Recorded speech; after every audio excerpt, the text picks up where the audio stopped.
settling to me is when you walk away from the thing and you feel like you didn't win. I think when you're willing to tolerate mediocrity, Yeah, that's settling. Yep.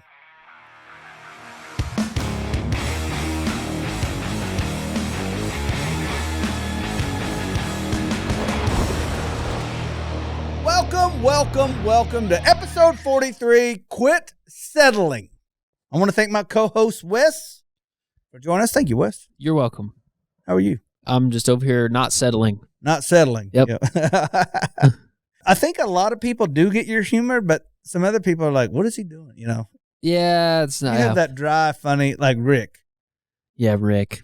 His humor, yeah. Is Rick dead? Where's he been? No, actually, we went fishing last week. Good man. How's he doing? He's doing good, man. Did he catch anything?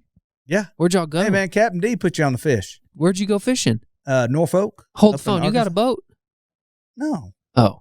I mean, I rented one up there. Oh, okay. Up there, I'm not Cosmo. I'm Captain D. Captain D.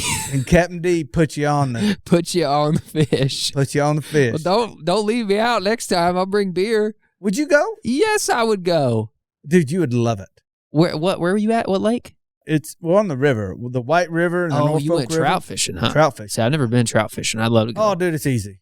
That's what they say up there. Yeah, yeah. There's 50 billion trillion trout running through there. That's cool. That's fun. I'm glad y'all did that. Good times, man. Good times. Anyway.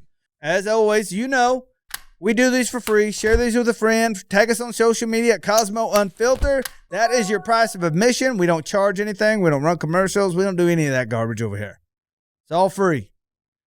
Paid for by Wes. You get an episode, and you get an episode, and you get a podcast. This is actually a lesson I'm learning right now, and it's quit settling. A valuable lesson that I have learned in the last, let's say 3 months is... It's fresh. It's fresh, yeah. There's two lessons. For one, always trust your gut. Always trust your gut. 2, loyalty is phenomenal, but it does not equal leadership. I've learned that lesson. Side lesson. I want to focus more on this one. Always trust your gut. My whole life, I have been told to sit down, be quiet, shut up, slow down. I've been told slow down my whole life. And I was thinking about it the other day, and I was like, does everybody tell me to slow down? Yeah. Everybody does. Ed, Ed. Ed doesn't tell me to slow down. Ed's very, he can just look at me, and he can say it when he's out. Like, hey, man, you need to slow down. He'll go, are you moving too fast? And I'm a firm believer, and there's a lesson to be learned in everything if you look and if you're willing to see it. Yeah, if you're willing to see it and apply it. So I go, okay, do I need to slow down? Yeah, probably so, but I'm not going to slow down. So how do I do that? Honestly, the only thing I could come up with is surround myself with good people that understand. And Ed is that person for me. Yeah. Ed is the most diligent person I think I've ever met in my life. When it comes to... I'd agree with that. Going, reading every comma, every period, that is that man. I am the exact opposite of that. I am speed, baby. Yeah, we're like, did you even read it? Let's get it going. And you've heard me say it. We'll get it going, then we'll get it right. Yeah. And that's what I've always said. But I always felt like I had to settle. And I was like, no, I'm not going to settle anymore. There is a way that Ed can get what he wants and I can get what I want. We can go fast and we can be diligent. And we can both win. And neither one of us have to settle. Yeah. Because he would try to slow me down and I would try to speed him up. The way I was delivering the message is, you've worked with me, Worked with Ed too. Yeah. I don't, communicate well when it comes to that. I don't. We both still work together, as a matter of fact. Yeah. We never stopped. But then I thought, okay, well, maybe if I address the diligence before I address the speed, I wonder if it would work. So I tried it this last time. When Ed and I was talking, I said, hey, listen, I want to make no mistake about this. This is going to happen fast. But I can't do it without you. I need you. Because you are the most diligent person I know. And if anybody can spot a flaw in here, it's going to be you. Are you down? Absolutely. I couldn't believe it. I'm telling you right now, the project that we're working on what's today? Today's Friday. In 5 days. 5 days. I can't tell you everything that's going to happen, but top secret. I'm telling you, in the amount of 5 days, we have done what it would have taken us a month to do. Huh. And just for the record, that man is swamped busy right now. Yeah. Absolutely swamped. And so am I. But we started with a goal. And it got me to write this. I was like, I don't have to settle. I don't have to. And settle to me means I'm losing. Like, I'm losing something. Settling is like, split the difference. I'll split the difference with you. Yeah. I'll hurt a little bit if you hurt a little bit.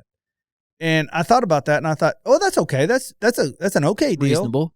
Yeah, but what if we didn't? What if neither one of us had to give up anything? Yeah. But we both won. And that's where I know I'm running off on a tangent on my story, and I want to hear your thoughts on this as well. But I thought, what if I address the needs up front, and then we move from there? That's what I did. Boom. Worked like a charm. Yeah. For both of us. Yeah. Neither one of us settled. We both won, and neither one of us settled. Yeah. What say you? I was listening to a podcast. Haven't finished it yet, but the guy manages the largest hedge fund in the world, and he did not have money. What did he say his dad did? His dad did he did not have a lucrative job. Like he was not born with a silver spoon in his mouth. This guy's self-made, has messed it all up, and that's how he built a career. Like he figured it out from his failures. But he's an avid transcendental meditation guy. Like TM is what they call it. And that's been around a long time.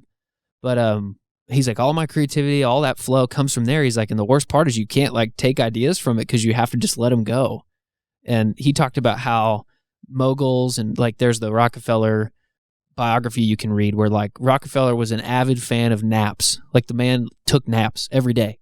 Like he delegated really early in his career. Not that he wasn't ruthless when he had to be, but we think that guys get stuff done or they build these companies because they're the Elon Musk and they only sleep 4 hours a week or whatever. And it's like, what kind of longevity are you going to have if that's your life? Right. You know what I mean? Sure, you're successful and nobody can take that from you.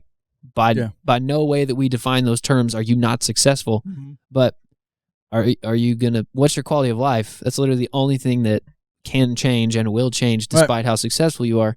So do we use that to determine or how we define success? And I just thought it was ironic. The guy said in the podcast, man, if you can't figure out how to lead a team of people to all mutually benefit in and of themselves and with you and alongside you together, you don't, whatever you think you have, you don't. You have whatever your output is limited to. Yeah, very much so. And I think figuring out how to take people with you and again, you're telling me that you did this, you helped somebody, you communicated at a level that they needed, that they could understand, and now you both have a common goal and you're moving. And I think people think they can do that by force, and you just can't. And that's the way my generation was brought up. You'll do it because we said to do it. Yeah. And that's the way you know that firsthand. That's the way I've led before. A lot. No, we're going to do it. When? Now. And that's not how you get people to come alongside you on the journey that you're on, or that all of you are on. Sure. They're not going to help you. Well, I think when you do that, you've forced the people that work for you and with you to settle. Yep. Is there a better way to do this? Yeah. Would it take some leadership? Yeah. And if we're not willing to walk that path, we really have, we've given them no compromise. But are we all better when we can do it together? Absolutely. Absolutely. Absolutely. And I want to make no mistake about it. We all settle in some form or fashion. There's compromise and there's settling. Yeah, compromise still has to be a thing. Yeah. Thank you for that, by the way. Settling to me is when you walk away from the thing and you feel like you didn't win.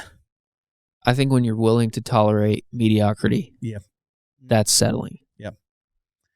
And that's something that like big business moguls, Rockefeller, Musk, whoever, like those guys don't do that. Yeah. They don't have to. What was that saying I used to say back in the day? What you tolerate, you... be careful of what you tolerate because it'll... I don't remember if it rhymed or what the... Yeah, it did. Be careful what you tolerate because that'll become your new norm, is pretty much what it was. Yeah. Like if it's fringe or whatever, you allow it to be there. If you allow it to happen, if you allow yourself to, well, okay, it was fine once. Yeah. If it's fine once, it's going to be fine twice. If it's fine twice, it's going to be fine 10 times. Yeah. And then next thing you know, it is the new norm in your life. What was it I used to say? Dang it. I mean, you're right, though. There's a little bit of gray area with everything. And I think you have to be able to take that and ebb and flow, but not get too removed from like what the real black and white parts of things are. Yeah. No, and settling, I want to make no mistake about this. I had to learn a new way to communicate to quit feeling like I was having to settle. Mm. Does that make sense? Yeah, no, I get it. And in that new form of communication, it's okay for both parties to win and both parties to be excited and both parties to be bought in to the thing. Yeah. Just because you win doesn't mean somebody had to lose. Exactly. Man, we're good at this. We sound like we know what we're talking about. Well, it's life lessons, man. I'm saying. What was that on Saturday Night Live? Deep Thoughts. See, I'm never a Saturday Night Live guy. Yeah, it's a trash show now. Is it really? That's absolute garbage. That's sad. In my opinion. Used to be phenomenal. You ever been to that studio before? No. They'll give you tours if you go up there. You can they'll take you in the room. It is so small in there. You would not believe how small it is. Really? Like, I think that once you see it, it's like gives you appreciation. I think people probably look at this room and go, "Oh my god!" It's so and then big. when we walk them in here, they go, "What?" Oh yeah, it's same thing. It's like that room is so small. They tell stories about the musical act bringing like dancers and backline and a band and they're like, "Hey, I don't know if you know, but that ain't gonna fit in there." Yeah. Like not even close. You and one friend. Yeah, that's it. It's funny. Oh man! Hey, I want to thank everybody for watching. Leave me a comment down below. What do you think of the episode? Do you agree? Do you disagree? What are you settling for? And what's a way that you can better communicate so everybody wins? I'll catch you in the next video. Peace.